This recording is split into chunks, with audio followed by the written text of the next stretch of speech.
Chairwoman Floyd Huggins, we are now live on the air and you have the floor.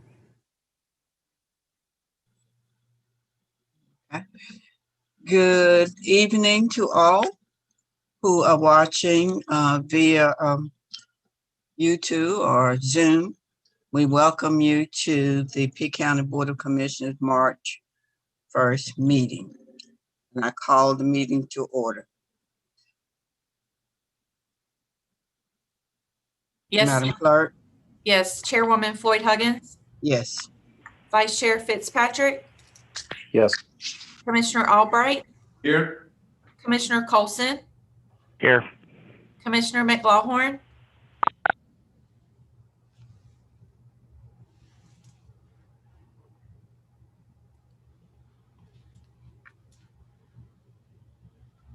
Here. Commissioner Nunnally? Here. Commissioner Ward? Present. Commissioner White? Here. Commissioner Perkins Williams? Yeah. Everybody is present. Thank you. We'll have invocation by Commissioner Lauren White and the pledge by Commissioner Mike Fitzpatrick. Dear Lord, Commissioner, are you ready? yes. Dear Lord, we thank you for the opportunity to gather tonight for our first meeting of March, and we pray that you give us eyes to see, ears to listen, and to help us make decisions that would be pleasing to you. Amen.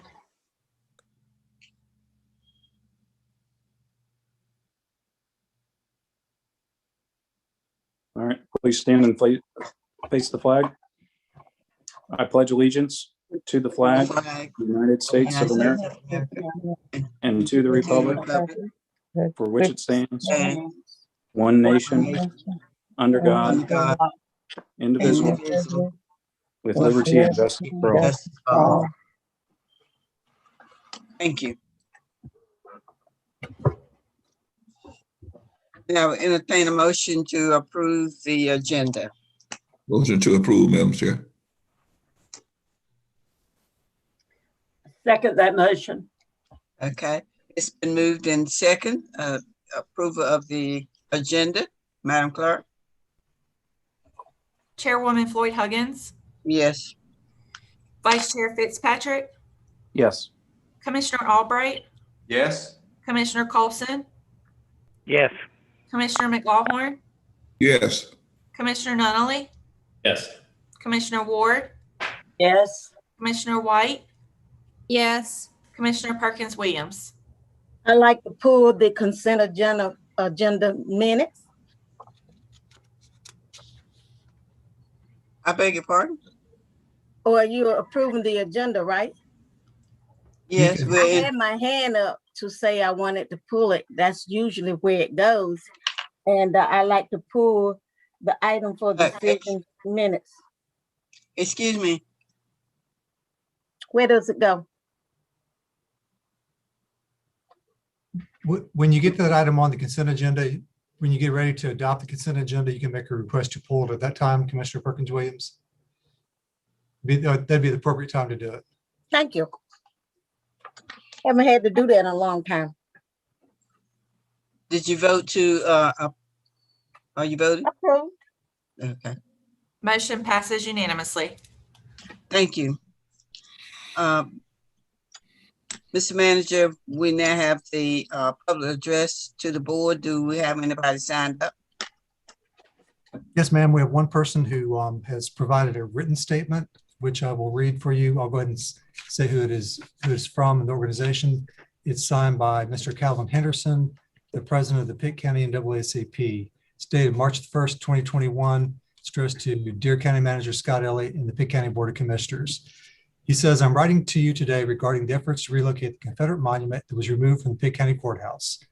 A serious concern about its relocation site has been brought to the attention of the Pitt County NAACP by concerned citizens of the Chicago community. We strongly oppose the proposal to place it along Highway 43 South in southern Pitt County, and certainly not at taxpayers' expense. The proposed site is just half a mile from Chicago Elementary School and also near D.H. Conley High School. All Confederate statues are controversial as they are symbols of hate and racist beliefs. They are definitely not beliefs that should be commemorated nor honored. Rather, we as a community need to can't remember the word, and repent of this sin of racism. One step in that process is to completely remove these statues, as has been done with many Confederate monuments throughout the state and the country. One notable example, the North Carolina Department of Motor Vehicles will no longer issue or renew specialty license plates bearing the Confederate flag and the words "Sons of the Confederate Veterans." We believe that placing this statue in such a plate in such a public space is an effort by some to claim Southern Pitt County as a Confederate country and to use the statue as a recruiting tool for elementary children and teenagers. This is definitely many steps backward for Pitt County and certainly not what we hoped for with our recognition as an all-American county by the National Civic League, an honor that recognizes that our community has a rich tradition of collaboration that creates a high-quality life for all. I'm having trouble hearing you. For all who live here. These Confederate monuments are rallying points for the white nationalist hate groups and domestic terrorists. As a county and as a government representing people of all colors, we must do what we can to put an end to discrimination and terrorism based on race. The citizens of Pitt County deserve this. We sincerely hope that you, our county leaders, are not blind to this virulent racism that exists right here in Pitt County. We hope that you are acutely aware of the wrong-headed message sent by re-erecting this statue so close to an elementary school in one of our country's major highways. We hope that you will change course to one that makes a clear statement that racial hate has no home here in Pitt County. Again, signed sincerely, Calvin Henderson, President of the Pitt County NAACP. And Madam Chairwoman, that is the only person we have signed up for public comments. Okay, all right. Well, we'll close the public address at this time. And we will move to open the public hearing at this time.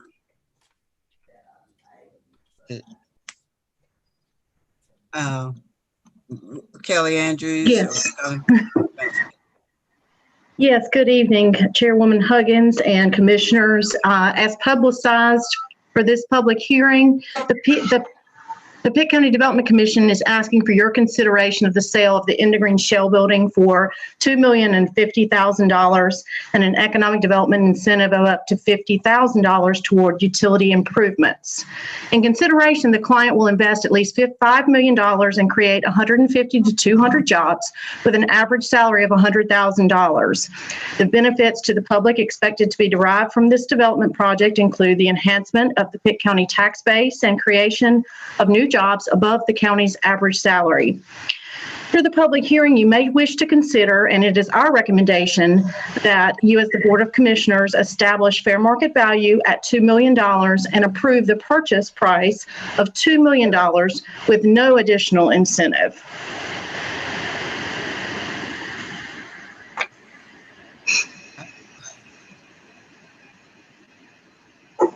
All right, you've heard the. Yes, ma'am. Okay. All right.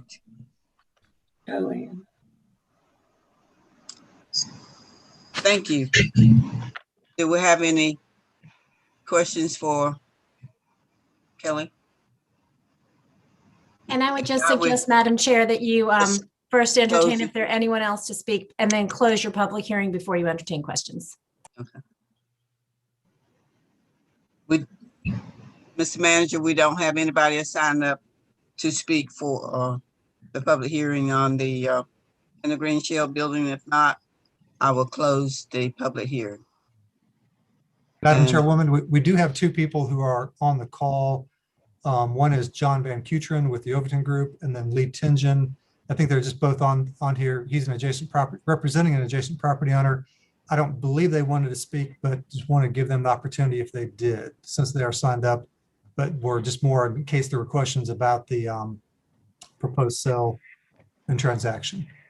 Okay, so when we open it up to the commissioners, if there's some questions that Kelly cannot answer, they are available to answer. Is that correct? Yes, ma'am. Okay. All right. I will now close the public hearing. And now we'll have questions from the commissioners. If we have a question. Madam Chair, I'd like to I'd like to make a motion that we approve this. I second the motion. Okay. It's been moved and second that we approve this. Any questions? Are you ready for questions? Madam Aye. Chair, Madam Chair, may I, before you vote, just clarify that since the recommendation is different than what's contained in your agenda package, I just want to clarify that what Melvin's motion entails is a fair market value of $2 million with no incentive toward utility. Is that correct? That's correct. Thank you. So are we going to need to do another motion? You will I can not. make a If that's his substitute. motion and the second, then we're fine to move forward and vote with that as the substance of it. Okay. All right. Did everybody understand that? Janice, this is Mike. Could we add that the county manager can execute the purchase agreement with language approved by the county attorney and the client's attorney? Yes, please. And the simplest way would be if Melvin would include that in his motion. If Commissioner McLaughlin would be willing to do that and Ms. Commissioner Ward would second that, then that would be all inclusive. And I thank you for bringing that up. I would include that in my motion. And I second it Okay. with the addition.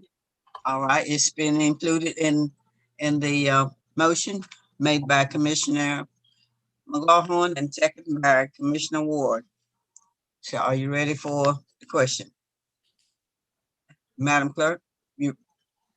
Yes, ma'am. And if I can just make sure that I have it correct. So the motion is to approve the sale of the Indegreen Shell building at $2 million with no additional incentives and to authorize the county manager to execute the economic development agreement relating to the sale of the property. Is that correct? Correct. Yes, and the purchase agreement. Since in this particular case, for the board's benefit, since it involves only the sale of a shell building, we'll be executing a purchase agreement rather than your traditional economic development agreement. Okay, Chairwoman Floyd Huggins, Yes. Vice Chair Fitzpatrick, Yes. Commissioner Albright, Yes. Commissioner Colson, Yes. Commissioner McLaughlin, Yes. Commissioner Nunley, Yes. Commissioner Ward, Yes. Commissioner White, Yes. Commissioner Perkins Williams. Yes. Motion passes unanimously. Thank you. Now we will move to items for a report. And the first item on the report is from Dr. Silvernair. Update on the community vaccination program. Good evening, Madam Chair. Good evening, Good evening.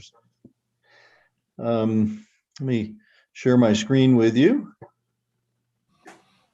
I'm going to minimize that.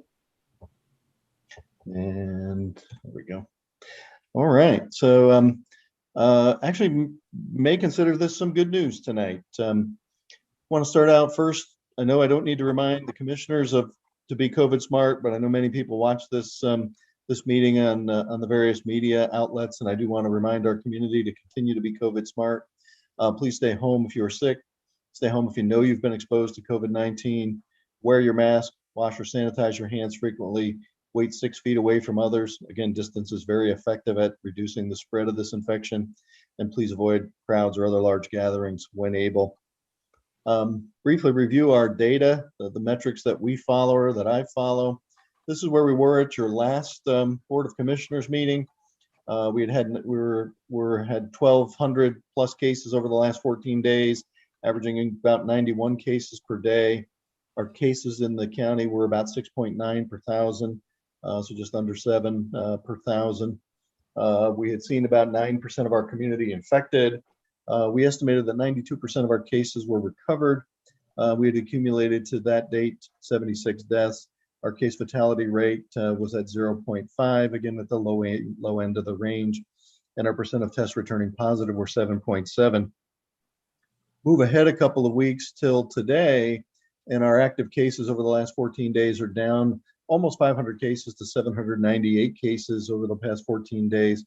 That's an average of 57 cases per day. Our active cases per 1,000 residents in the county is 4.3, again down from 6.9 at the last meeting. Our total cases today are 17,534. That represents about 9.5% of our Pitt County residents. And we know that is an underestimate of the true number of cases in the county. Our estimated recovery is 16,659 cases, or about 95% of our cases at this point would be considered recovered. We have accumulated to date 77 deaths, but our case fatality rate is at the bottom of the range for this pandemic of 0.4. So what that really means, if you turn that around, if 0.4% of our cases are fatal, that means that 99.6% of our cases are not fatal, or that 99.6% of our cases survive.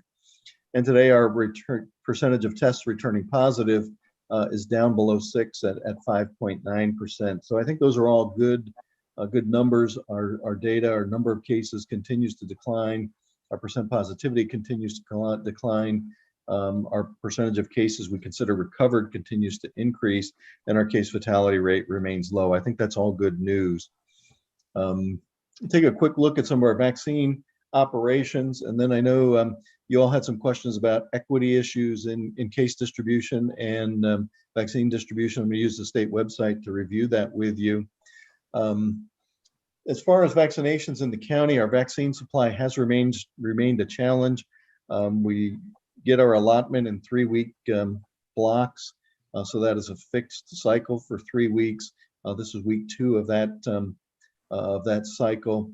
Vaccine distribution. So while our supply remains a challenge, our machinery to distribute vaccine is improving. We have more and more vaccine providers coming online. They're not necessarily being supplied with vaccine, but they are ready to receive vaccine and distribute it when it becomes available. Our allotment at the health department for the next 2 weeks, this week and next week, our baseline is 100 doses. Our equity is 100 doses. That is not all of the Pitt County vaccine supply. The bulk of the vaccine supply goes to the hospital, and they were receiving, I believe, around 2,000, a little over 2,000 doses between their baseline and equity for this cycle. We find that our booster or second doses are still matched to first doses, so we get those allocations separately. And we received a shout out from our liaison at the North Carolina Department of Health and Human Services last week, congratulating us because 30% of our Pitt County Health Department provided vaccinations had gone to African Americans in our community. So a pretty good percentage of our vaccines going to African Americans in Pitt County. In conjunction with A Mexican, we held an event for Hispanic individuals. That would be a week ago on Saturday. So that would have been the 20th of February. Uptake was unfortunately somewhat low over a 5-hour block of time as requested by A Mexican. Only 17 individuals received vaccine at the health department. So that number certainly could have been better given the time allotted for that vaccine clinic. Only about 2 or 3% of our Pitt County Health Department vaccines have been given to Hispanic individuals. So we do have some work to do there, and we continue to work with A Mexican and other folks from that community to try to improve the reach of vaccine into our Hispanic community. We expect that as younger individuals become eligible, some of this disparity will improve because there are less of a percentage of folks, Hispanic folks in the 65 and older age group than other ethnic groups or racial groups. Pitt County Schools, last week we began vaccinating our school staff and faculty. So we consulted with Biden, or Biden consulted with us. We coordinated our efforts. Pitt County school staff were given the opportunity to receive vaccine from Pitt County Health Department or at the Greenville Convention Center site. Initially, we stratified this by age 50 and over for the most part. We did 388 vaccines at the Ag Center last Thursday, good showing. And again, it goes to the efficiency of our operations improving with time, where with our 75 and older, 65 and older, we had been able to do about 230 or 240 vaccines a day. We very easily did the 380 plus vaccinations last Thursday at our operation over there. Between the two sites, we've now vaccinated a large portion of those wishing to be vaccinated for the school district. They are actually trying to track down folks who got vaccine where, because we did a portion, provided the convention center site did a portion, and then a number of them also went to Walgreens, the different Walgreens in the community got vaccinated. So they were trying to tabulate all of that, figure out how many people they had left, and they will work with us and with the convention center to get those individuals scheduled so that we can complete the vaccination of those who want to be vaccinated within our public school system. Private schools and childcare, we provided an opportunity last Thursday as well for our private schools to begin vaccination of their faculty and staff. We did age restrict that to 50 and over. Relatively low numbers. Many of those individuals are younger folks. Since we have gotten through the 50 and over in the school district and what we could get out of the private schools, we have lifted that age restriction for this week and have opened up additional appointments Tuesday through Friday this week for our private schools in the county to get vaccinated at the health department.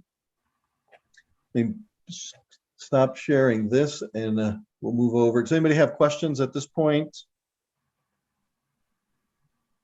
No? All right. Dr. Souvenir, Yes, Commissioner Perkins Williams. with the Hispanic turnout being low,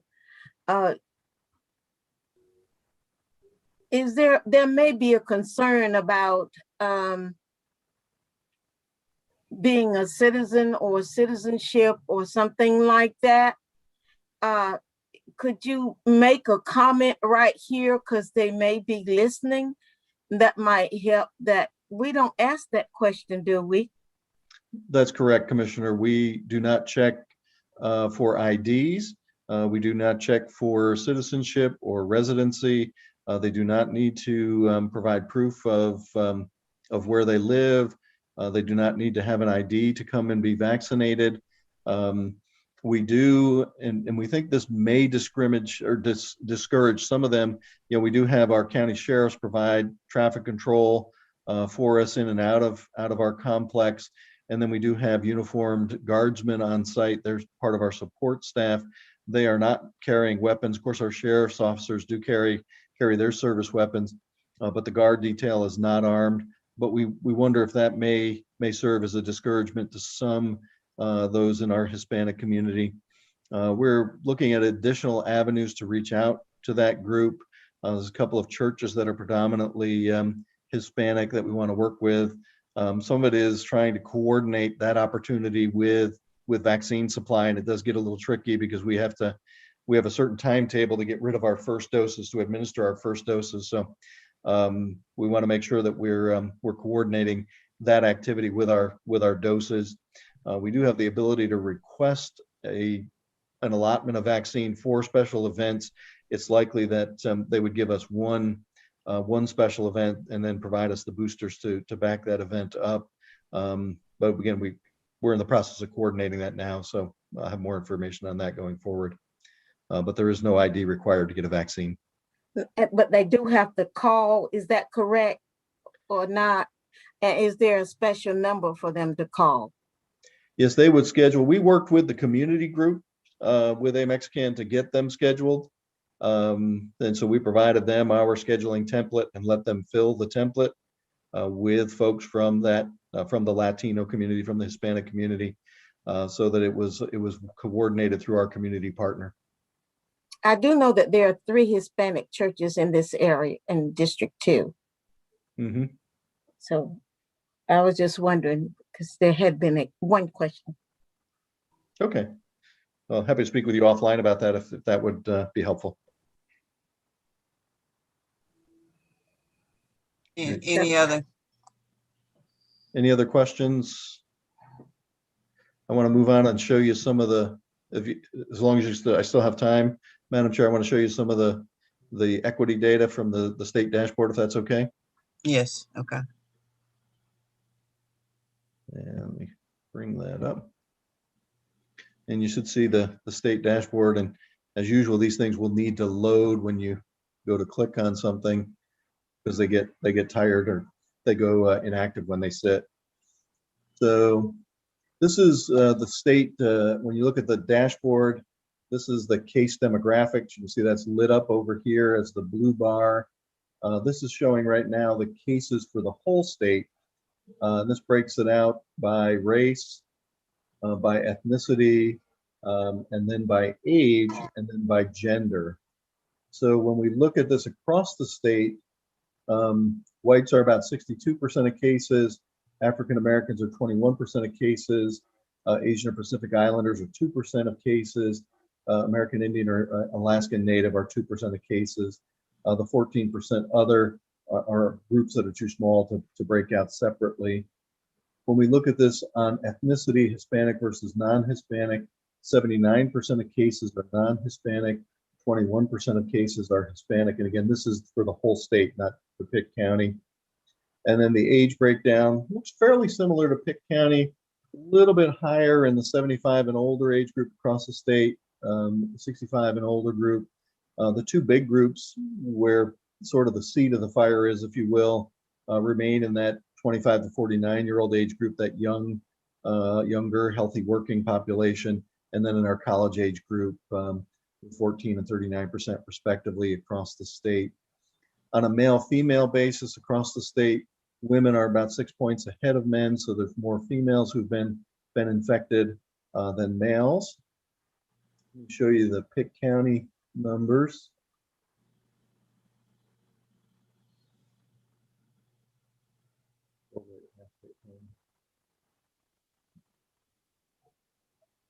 There we are. Why am I having so much trouble finding Pitt?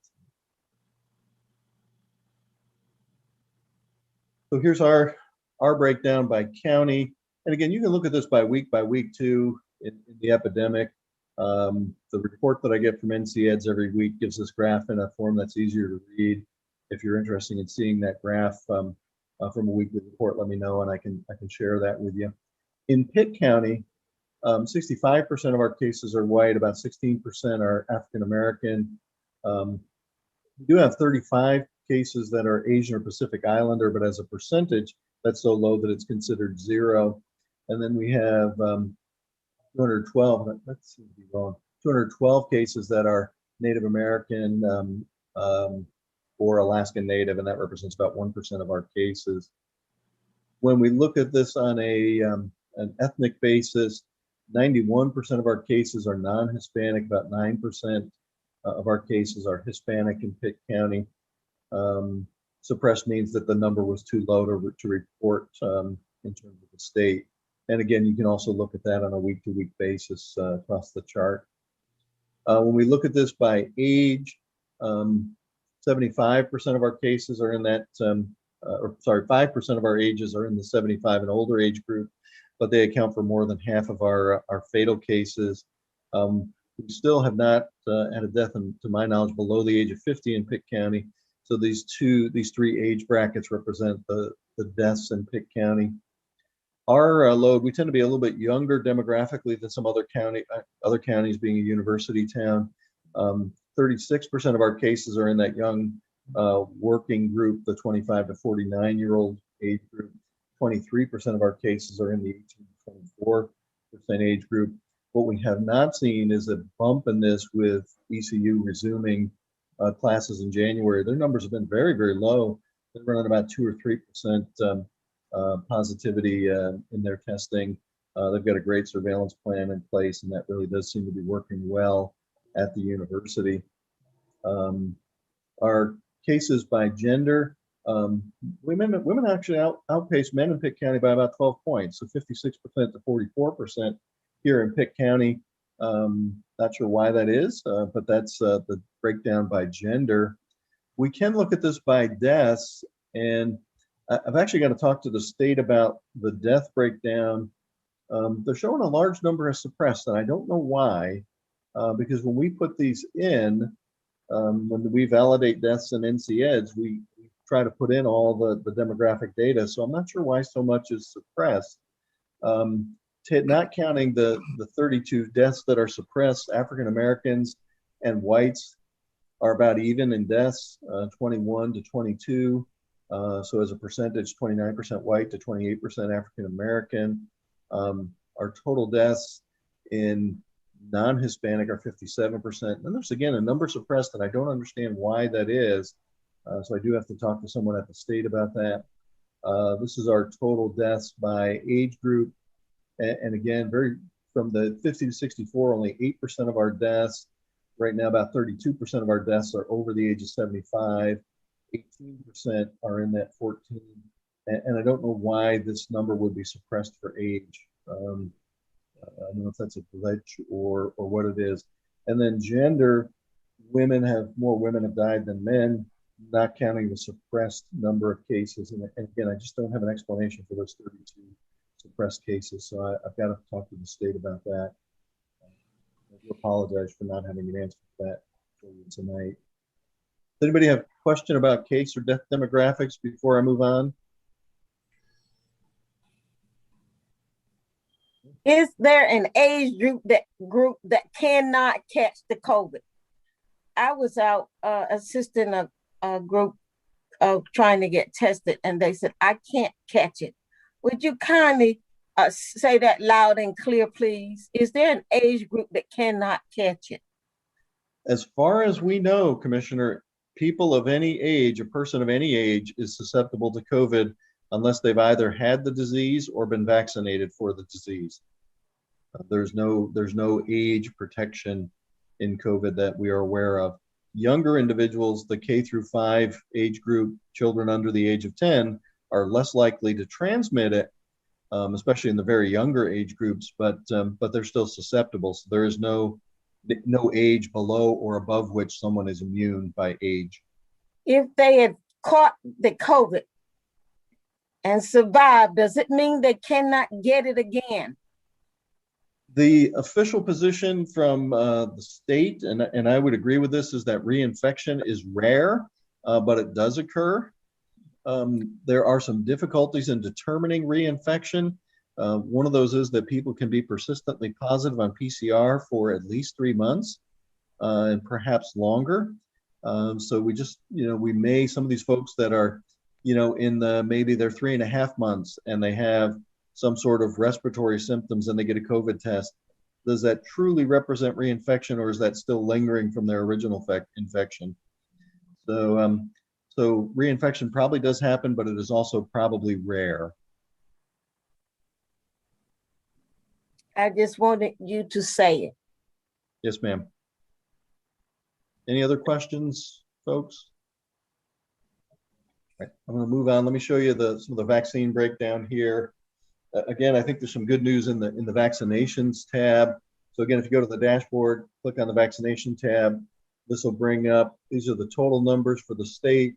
And you can see this is through Sunday at 11:59 p.m. or 23:59 p.m. So they have not reported any vaccinations in this that were given after midnight last night. Again, about 97% of our doses have been administered. First doses, about 96% in the state have been administered, and total about 97% administered. This is the federal long-term care program, a little bit less. That's not necessarily represented in the state numbers. The Walgreens data is not yet represented in the state numbers. They're reported to the feds, to the federal government, but they're not reported to the state at this time. So this first look at this is the state demographic data. And by age, again, most of our vaccinations have been given to folks over the age of 65. By race, most of our vaccinations have been given to whites. African Americans represent right now about 15.5, a little over 15.5% of vaccinations on a statewide basis. Native Americans, Native Alaskans, about less than 1% statewide. Asian Pacific Islanders, about 2.5% statewide. On a ethnicity basis, Hispanic, only about 2.6% statewide, 96% non-Hispanic. And again, women are getting vaccinated at greater rates than men. About 60% of our vaccinations have gone to women, where only about 39.08 have gone to males. We switch to the Pitt County view.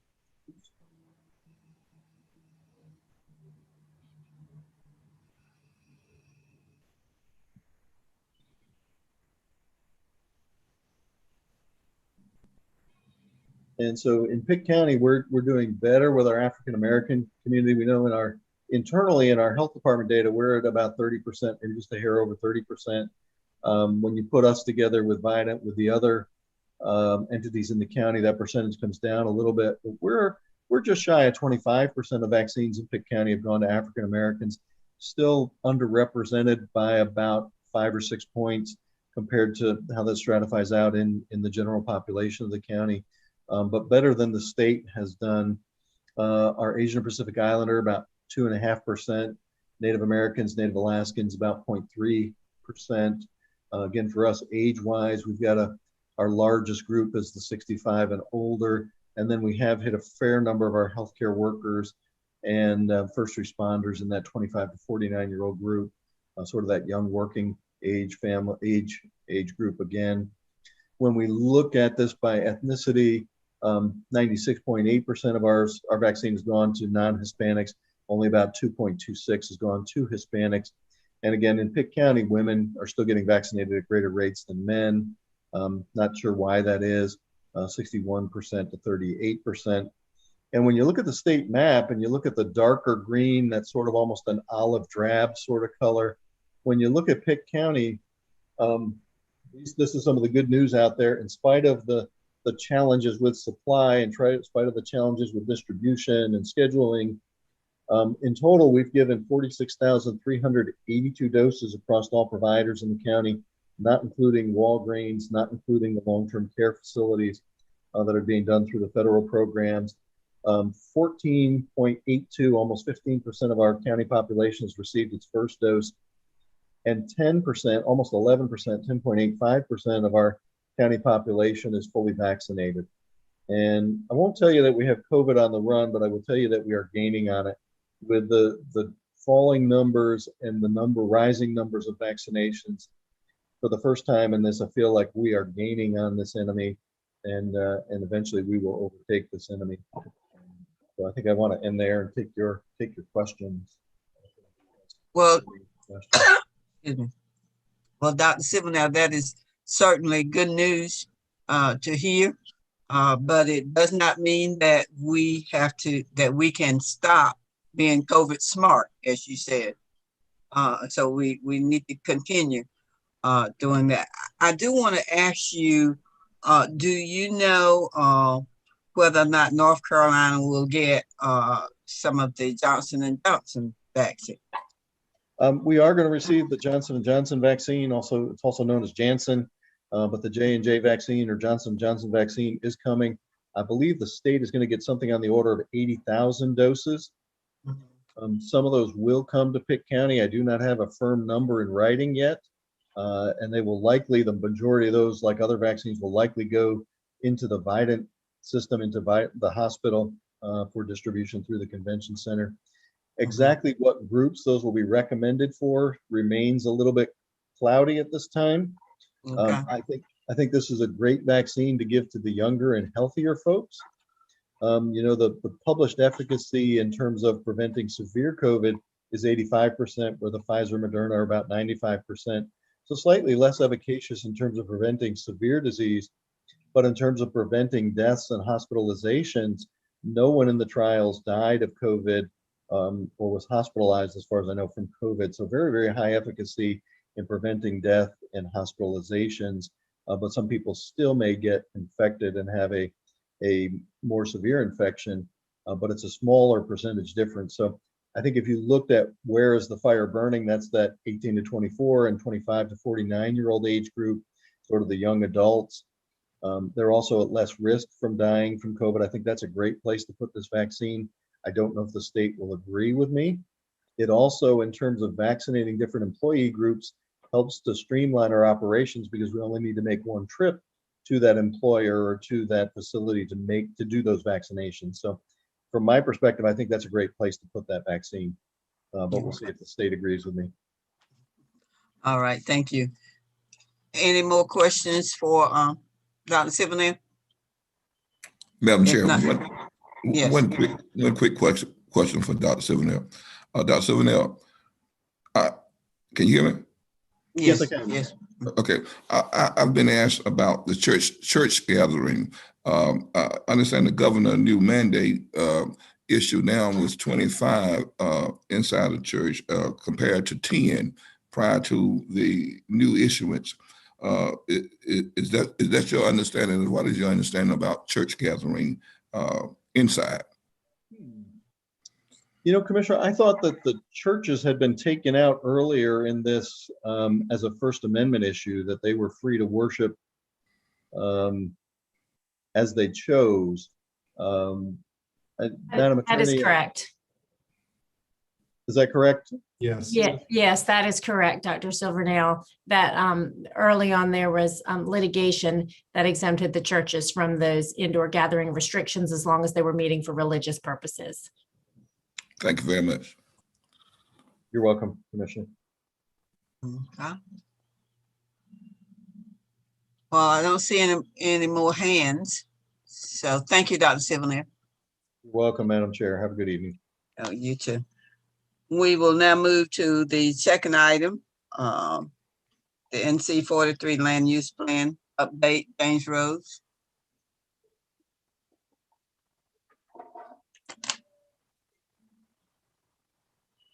Good evening, Madam Chair, members of the board. I hope you're doing well tonight. We wanted to give you a brief preview, planning staff did, just to give you an idea of where we've been over the past year in developing a new land use plan for the NC 43 South Corridor. And of course, most of you know, if you travel in that area, certainly there's a lot of school traffic. It might have been kind of following up on Dr. Silvernail's, probably not as much as it has been in the last few years, just given the schedules of school, but there's certainly a lot of traffic around there for the school system, as well as just general. It's a regional traffic route for a lot of people, and we see the need. We're seeing a lot of new development in that area. So this is one of our hot spots to try to develop a new land use plan for, similar to the Southwest Bypass that we completed last year. So with that, we've been at it about a year. This is another cooperative effort, just like our Southwest Bypass land use plan. We've not only here with the county, but with the city of Greenville, our metropolitan planning organization for the Greenville urban area, and certainly the North Carolina Department of Transportation has been an active partner in this. And again, this is a preview for your public hearing that's at your next meeting on March 15th, that's being advertised right now. So again, just to orient you as to where the corridor or the study area is along the corridor, we start at the northern part right there with the intersection of NC 43 or Charles Boulevard and Fire Tower Road. Goes south of there, and where it bubbles out here is right at the D.H. Conley area and also Hope Middle School down Mills Road. So this is a very active area right now as far as new development and potential development. And I'll show you a map about what the potential is there in just a minute. It goes on south from there through Cox Crossing there with Ivy Road, and then all the way just a little past Chicod Elementary School. So it's about a 10-mile stretch along NC 43, again, with a large area that is bubbled out here along Mills Road. So hopefully you're able to see this screen right now.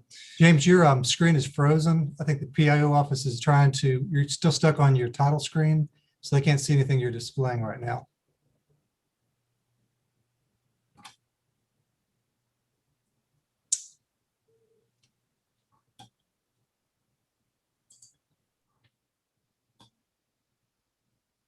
Showed up nicely on my screen.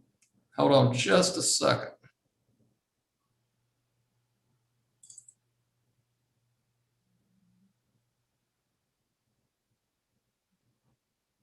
There you go.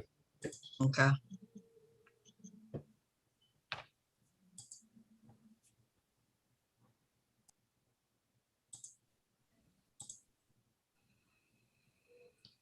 How about that? That's better. Okay. So again, study area.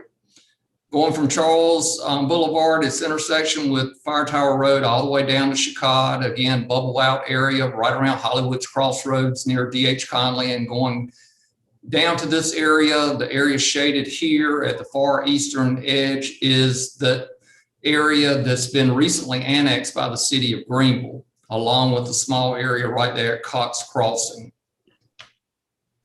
And why is this a hot spot? Sewer availability.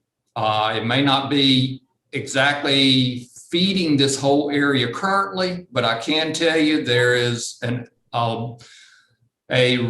bid that is to be let very soon about extending the sewer line up along this area right here that would cross Mills Road.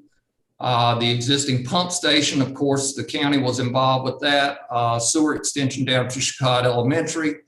That is an area that is seeing a lot of development now. A recent subdivision that's actually within the city of Greenville right here at Cox Crossing.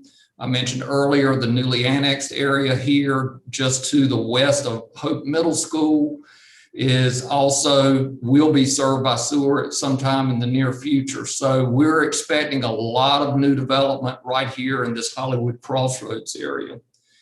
And in turn, your existing or your proposed land use plan reflects this. The area shown in gold here would be your suburban residential, along with a commercial node right at the intersection between Mills, Worthington, and NC 43 South. And you can see other areas also with this gold color and kind of a red color here. That would be either commercial or suburban residential. As you get south of Cox Crossing, not surprisingly, as you're heading down south towards Chicod, that area we feel like would remain primarily rural and agricultural. So some of our major goals and recommendations: preserve agricultural land and rural character, focus growth where the sewer service is available. There are poorly drained soils in this area, and without any type of sanitary sewer made available, the density pattern is going to be very, very low. So you can see again, that is why this is a different shade right around Hollywood's Crossroads.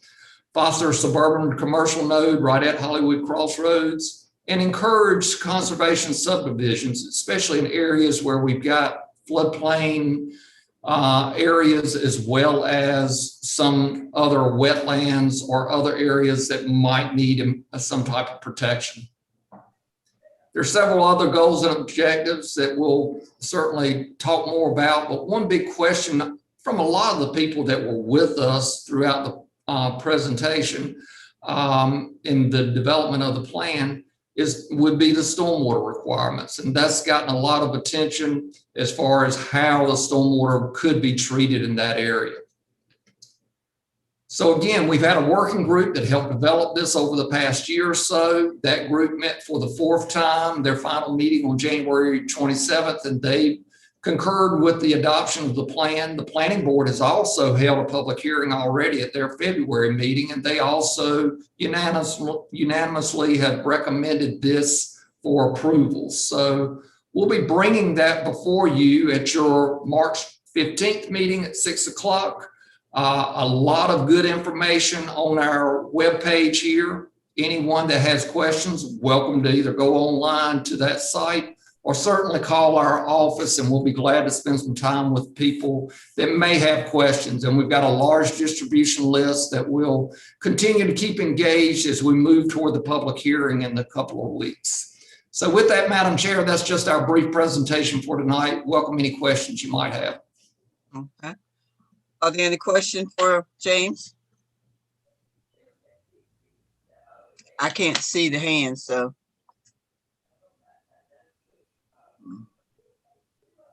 There are no hands up. Okay. Oh, I'm sorry. Commissioner White has her hand up now. All right, Commissioner White. Yes, thank you, Madam Chair.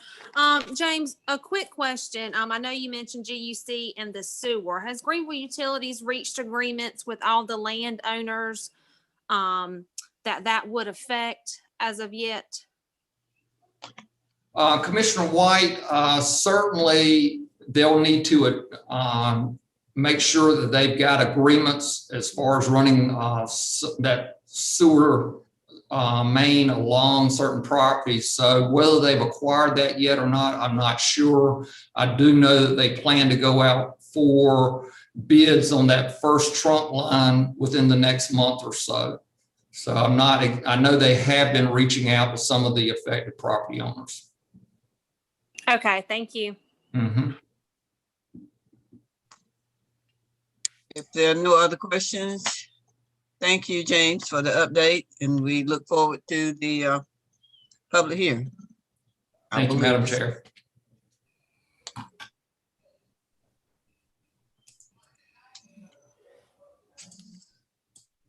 Okay, well, now to the manager's report. Yes, Madam Chairwoman, just two things. One, your next meeting dates, March 15th and April 5th at 6 o'clock. And the other item not on the agenda, just wanted to update the board regarding your limited obligation borrowing. You do have an agenda item on here later on to pass a resolution. But do want to report to the board that we appeared before via virtual Zoom environment, the 3 rating agencies out of New York City, the Standard & Poor's, Moody's, and Fitch, and had a comprehensive review of the county's financials, employment data, our top employers, or the diversification of our workforce by employment sector, the type of management structure the county's had in tenure, all different factors that they look at in terms of rating the county. You might ask, well, why is it important that they rate the county? Well, they assign us a bond rating, and we were reaffirmed with the AA bond rating. And that's, I mean, the best you can be is AAA, but based upon our size and dynamics, I mean, AA is a very solid rating. Again, why is that important? The better your rating, the less you pay in interest. So this is important to our capital projects as we're going out, just like in the LOBs, the limited obligation borrowing series. That'll be a 20-year note. So when you pay interest on a 20-year note, you want to obviously pay the least amount of interest that you have to pay. So again, a positive reaffirmation of all of our ratings, and happy to report that. And that's all I have. Okay. All right. Thank you. Madam Chair, Yes. I move for acceptance for the items for consent. Second. Okay, it's been moved to second that the items for assent be approved. Madam Chairwoman, Yes. want to respect Commissioner Perkins Williams that requested at the beginning of the agenda. She said she wanted to pull off the minutes. I don't know if she still wants to do that or not. Commissioner Perkins? Yes. In view of the fact that minutes are historic recordings as to what happened, I would like to see the minutes corrected on the dates for the African Americans that joined the Pitt County Board of Commissioners. And I certainly was hoping that we would see something for the women, because I got a call about Terry Shank and there was a big discussion. And I like good history to be correct. So let's see if we can get page 4, whatever that is, correct, because it was pointed out to me that I think Dave Hammond's dates was not correct. And so Jeff had a difference in there. So Mr. Manager, could you see that the minutes are correct so that the public will not be misled and we will not be passing on misinformation? Commissioner Perkins Williams, I know in the original agenda package we printed for February the 1st, actually February the 15th, at that meeting, it was noted during the meeting that we did some clarification on the terms. Madam Clerk, can you provide any light in terms of the actual, in the minutes, we produce what is in the agenda package, then we show the product, the discussion, the motion thereafter. Did we make the clarification of the corrections, Madam Clerk? Yes, we did. So there should be 2 separate, the information that was provided with the agenda was included, but then the meeting notes reflected the dates that we spoke about at the meeting. Well, in these minutes that I have, it has that Ann Huggins joined the board in 1998 and is serving through current. So that means that Dave Hammond did not serve. That part of the minutes. 2017. That part of the minutes is reflecting what we had originally published, which is part of the record. We went, if you read down further in the minutes, you'll see where the clarification was made where I spoke and clarified the terms. We're unable to go back technically, I guess, unless the board directed us to. We could put a note in there. If you direct us to change what was in the original agenda package, I guess we could do that in minutes, but that's not. Well, you know, when people are studying and they do the minutes, we should have them. It should be corrected. There should be a correction in there about the dates. That's all. We did. It's in there. Yeah, It if you is keep done. going, if you keep going under the meeting notes, it's on page 5, I believe. Okay. And where it says Mr. Elliott, where he was talking, the correct dates are listed under that. Unless there's anything wrong with that, with those dates.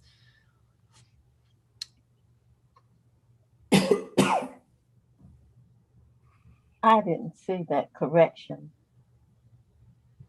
Do you see it now? It's not there. I just don't want, when people are doing studies and looking at reports that the dates are wrong, we can move on. Because if you want to pass on misinformation, that'll be all right. But I want to make that point recorded in the minutes, that the dates should be correct as history records it. Right. And Terry Shank was not African American. No, I know she wasn't, but I was talking about the women when that time come up. Because I think we need to know when Beth joined the board too. This is Women Month.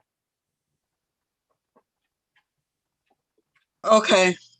Are we satisfied now with the corrections? I believe the clerk said have been made, and we will see that is corrected in the minutes. Are we ready? I just want the history correct. That's all. Okay. Are we ready to vote? I believe that's where we are on the consent items. Madam Clerk? Yes. Chairwoman Floyd Huggins? Yes. Vice Chair Fitzpatrick? Yes. Commissioner Albright? Yes. Commissioner Colson? Yes. Commissioner McLaughlin? Yes. Commissioner Nunley? Yes. Commissioner Ward? Yes. Commissioner White? Yes. Commissioner Perkins Williams? Yes. Motion passes unanimously. Thank you. Then we're down to items for discussion, the consumer protection constituent support. Scott and Chris. Scott, you want to start off? Sure. Thank you, Chairwoman Floyd Huggins. So on page 24, as a follow-up to your last meeting on February 15th, the board asked us to develop basically a consumer protection constituent policy per se, and the staff was to work with the board. We had Commissioner Nunley stepped up and actually drafted what you have on page 25, entitled Consumer Protection Constituent Support. And I don't want to steal any thunder of his. I don't know if Commissioner Nunley wanted to explain what he's drafted here, and if not, I'd be happy to go over it otherwise. Scott, you're welcome to go over it, and I can clarify if there's any need. Okay.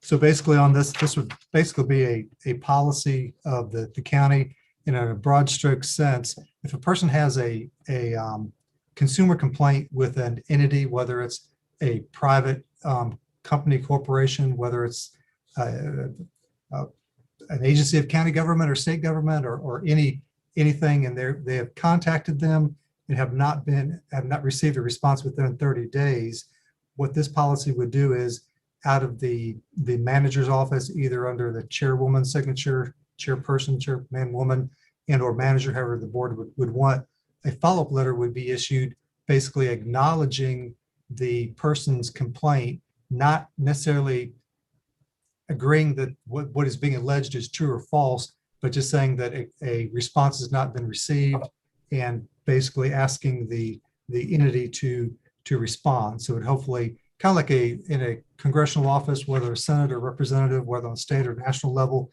when you contact them, a lot of times that office will issue such a letter on behalf of their constituent to try to get whatever agency to move off dead center to make a decision one way or the other.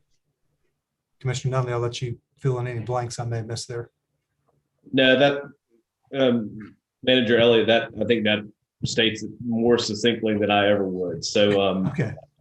I think the goal here is to make sure that constituents that have issues with folks that are offering services in the county, and we don't have direct jurisdiction over it, this would afford them a way forward where we're able to support them and hopefully encourage better behavior on the part of those entities. I'm sure they don't want the county drafting letters to the state attorney general over not being responsive to consumer complaints. And I think most importantly, I think it keeps us legally where we need to be, and it keeps the consumer's complaint front and center, their factual complaint. And so that's really the import of and the idea behind it, and also I think that it ought to be relatively a simple administrative process, both for the constituent and for the county.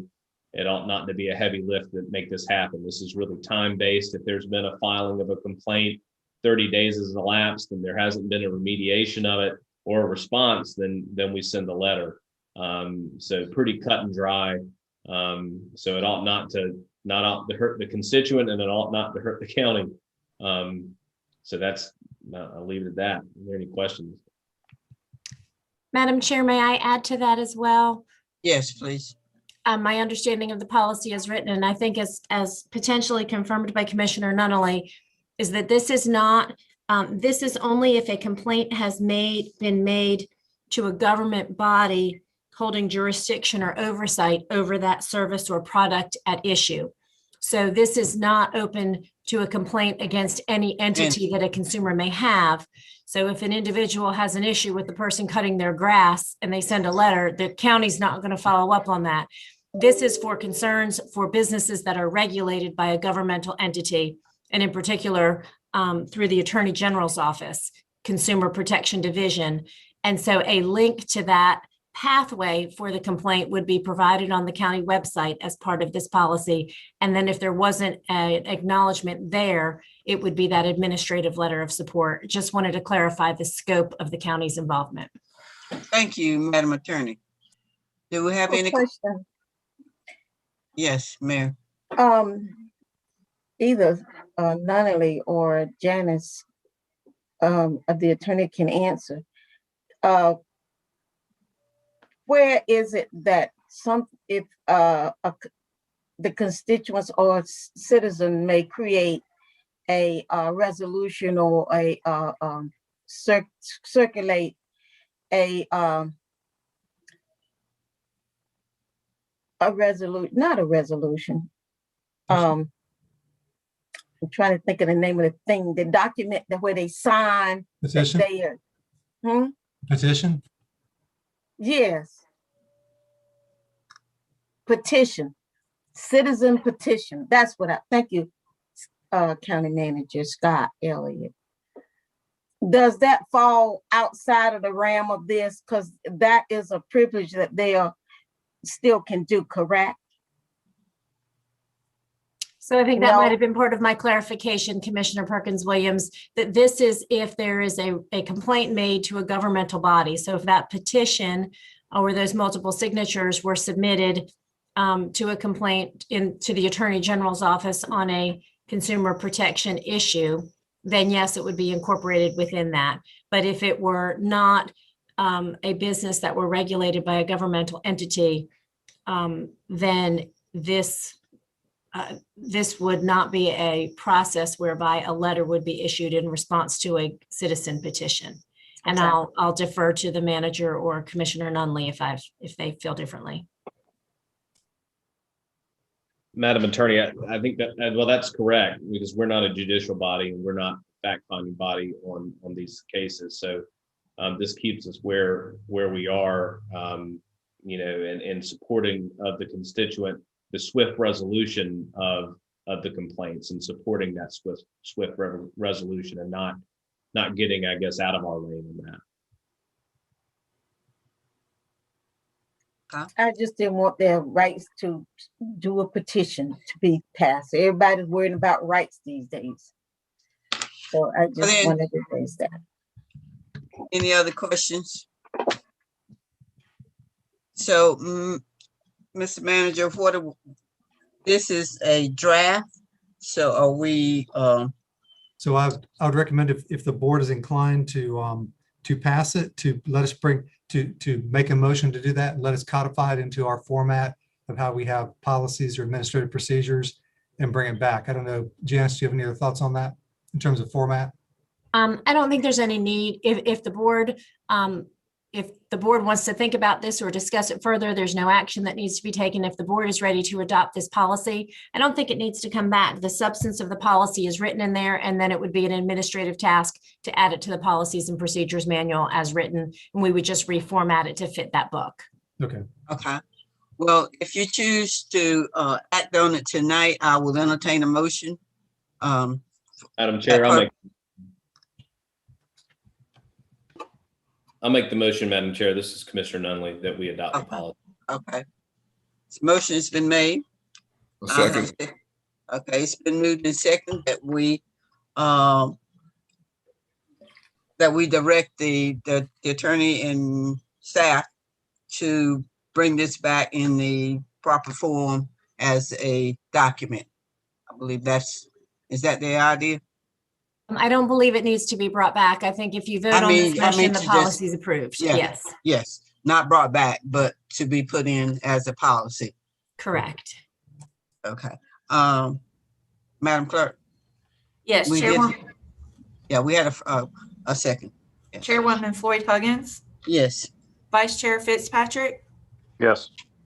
Commissioner Albright, Yes. Commissioner Colson, No. Commissioner McLaughlin, Yes. Commissioner Nunley, Yes. Commissioner Ward, Yes. Commissioner White, No. Commissioner Perkins Williams. No. Okay. Motion passes 6-3. Thank you. We will now go to item for decision, the courthouse portrait policy. Madam Attorney. Yes, good evening again, commissioners. In your packet is a policy that has been recommended by the committee that this board formed back in September of 2020 to create a process to review requests for portraits within the Pitt County Courthouse.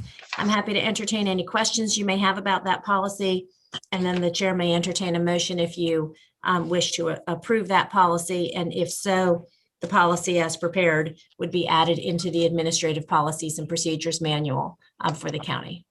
I'd like to make a motion that we approve the policy. Do we have any questions first? I don't see I any second hands. the motion. I want to make sure that I have an opportunity to. Okay. I don't see any hands, so it's been moved in second that we adopt it as a policy and be put into the county policy plan. Madam Clerk. Chairwoman Floyd Huggins, Yes. Vice Chair Fitzpatrick, Yes. Commissioner Albright, Yes. Commissioner Colson, Yes. Commissioner McLaughlin, Yes. Commissioner Nunley, Yes. Commissioner Ward, Yes. Commissioner White, Yes. Commissioner Perkins Williams. Yes. Motion passes unanimously. Thank you.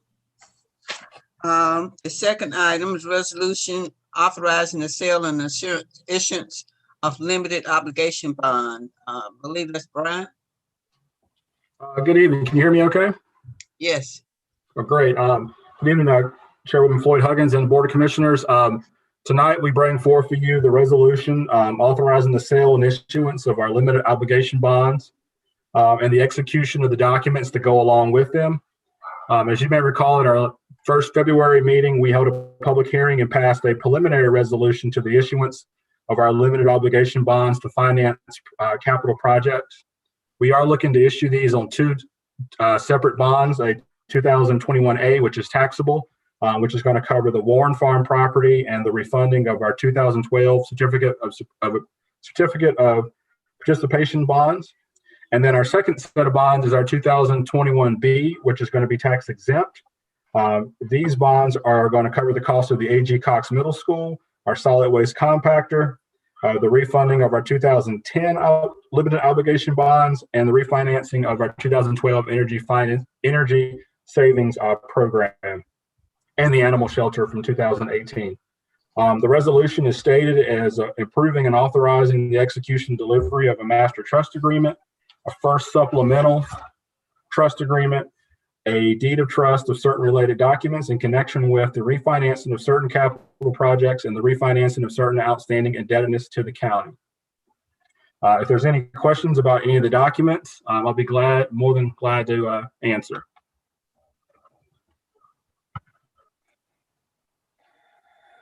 Don't see any hands. Then I will entertain a motion to approve the resolution. So Motion. moved. Second it. Okay, it's been moved in second. Madam Clerk? Chairwoman Floyd Huggins, Yes. Vice Chair Fitzpatrick, Yes. Commissioner Albright, Yes. Commissioner Colson, Yes. Commissioner McLaughlin, Yes. Commissioner Nunley, Yes. Commissioner Ward, Yes. Commissioner White, Yes. Commissioner Perkins Williams. Yes. Motion passes unanimously. All right. Thank you. We'll move to the next item, the appointment to the Pitt County Farm and Food Council. Mr. Manager? Yes, ma'am. We have a recommendation from Lee Guth, the Corporate Extension Director, for Mr. Jake Barrow to be appointed to the Pitt County Food and Farm Council. I move we accept the recommended appointment of Mr. Barrow. Second. It's been moved in second that we appoint Mr. Barrow to the Farm and Food Council. Are you ready for the question, Madam Clerk? Chairwoman Floyd Huggins, Yes. Vice Chair Fitzpatrick, Yes. Commissioner Albright, Yes. Commissioner Colson, Yes. Commissioner McLaughlin, Yes. Commissioner Nunley, Yes. Commissioner Ward, Yes. Commissioner White, Yes. Commissioner Perkins Williams. Yes. Motion passes unanimously. Thank you. We now have the appointment to the Fire District Commission Board.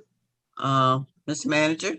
Yes, ma'am. For the Clarks Neck Fire Department, you have a request that Jason C. Lewis be appointed to serve on the Fire District Commission Board. Madam Chair. Commissioner White? Commissioner White? I was going to make a motion to approve. Okay.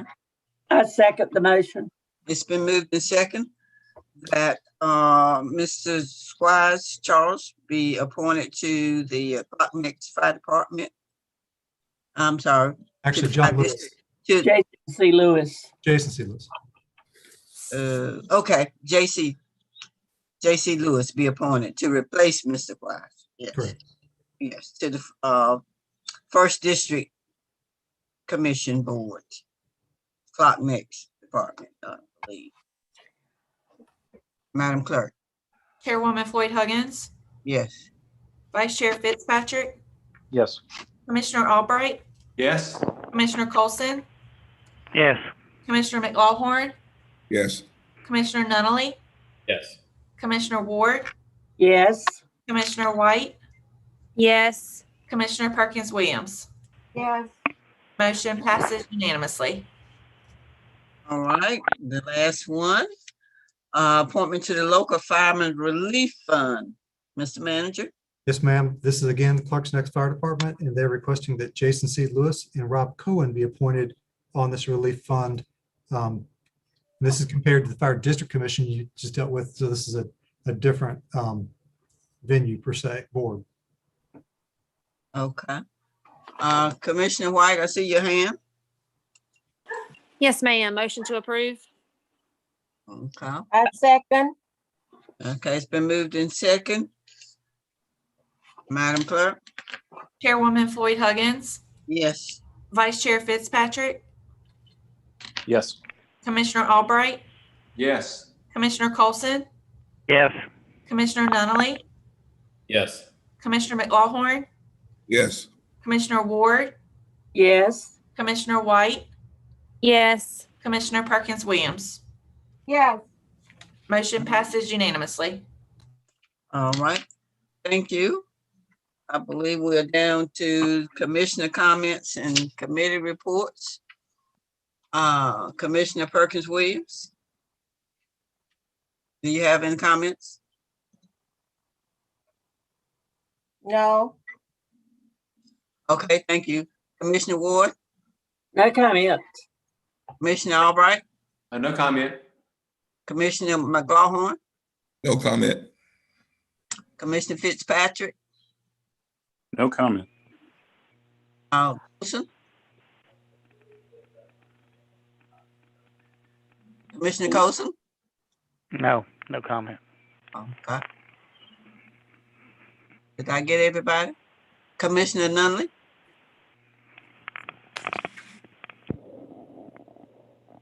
No comment. Okay. Okay, I believe that's everybody. Madam Chair, you skipped over me. Oh, I'm sorry. That's Commissioner fine. White. I actually do have a comment. I just want to remind everybody, especially the people that live along Highway 43 and Mills Road, that the public hearing for the land use plan is going to be at our next meeting, March 15th. I've had a lot of people reach out to me for concerns. So I just want to be sure everybody remembers that the public hearing is at our next meeting. Okay, thank you, Commissioner White. Now, did I miss anybody else? If not, I will entertain a motion to adjourn. Motion to I adjourn. move for adjournment. Okay, Madam Well, Clerk, then I'll make mine a second. All of us second it. Madam Clerk, Chairwoman Floyd Huggins, yes. Vice Chair Fitzpatrick, No. Commissioner Albright, Yes. Commissioner Colson, Yes. Commissioner McLaughlin, Yes. Commissioner Nunley, Yes. Commissioner Ward, Yes. Commissioner White, Yes. Commissioner Perkins Williams. Definitely. Motion passes 8-1. Thank you. Good night. Good night. Aye. Sleep tight. Watch out to be no place to be seen. Meeting.